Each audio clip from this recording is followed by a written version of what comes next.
Both of us, we started with architecture. So we were trained at the art school, but for architecture.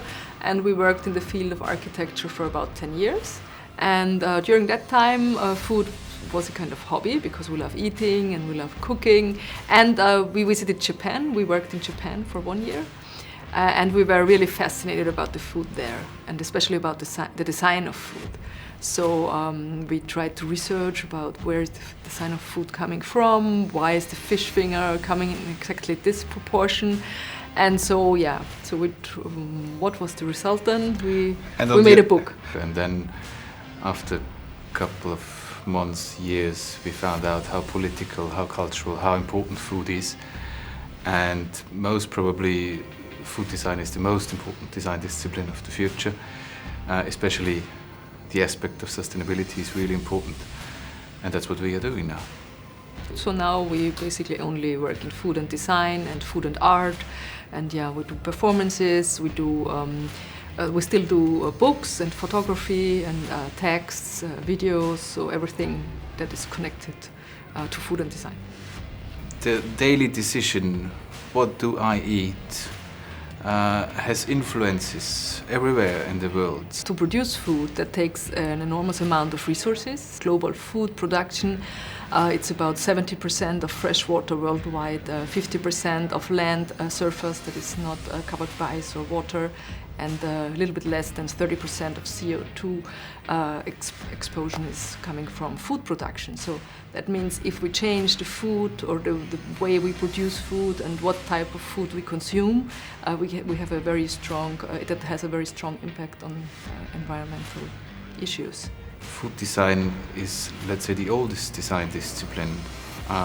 It's very important to think about how to use the food you find somewhere, how to conserve it, how to transport it, how to make it in a better way, to digest it better, whatever. So especially Europe, the place, or Austria where we come from, I mean, we would not be able to survive in winter times without ideas of conservation. And whatever we eat, I mean, every plant, every piece of corn, every piece of meat, every fruit, every vegetables is changed by human beings during the last thousands of years. So we don't eat nature anymore, we eat design. If we talk about climate change, for example, or if we talk about social problems on this planet, everything is related to the question what we eat. So food design is not about gourmet shit or recipes or diets or whatever. Part where design comes in when we talk about food and sustainability is the cultural part, because we have not only to make food and food production sustainable, but we have to make food culture sustainable. And this is not as easy because it's a question of communication and a question of emotions and a question of like feeling and maybe also like how we say, like inherent knowledge, I would say. So it's not rational in a way. So you have to find different ways, like more essential ways to communicate it to people and to convince people. And I think this is where design is needed, because there's a lot. For example, most of the people know that it's better for the health and also for the planet to eat less meat, for example. But then for a lot of people it's very difficult to do that because culture tells them something else. Because for cultural reason, meat is still very, very high in value.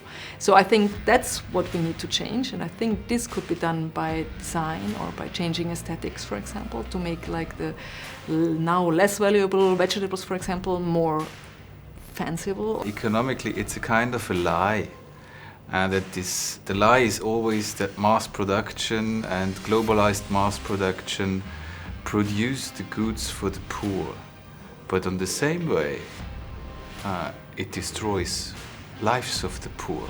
The European Union produces food with subsidies which are enormous. So 46% of the European Union's budget is reserved for subsidies for the agro-business, and I don't know, 50% of the outcome is then going to third world countries to ruin the markets, the local ones. It's a systemic problem, because in order to make mass production cheap, you have to produce a lot. So it's also connected to food waste, because food waste, it's not only because people don't care and they throw things away, it's also because it's part of the system, that you can only produce cheap if you produce a lot and if you sell a lot. So then of course you also produce a lot of garbage because people cannot eat more than they can eat.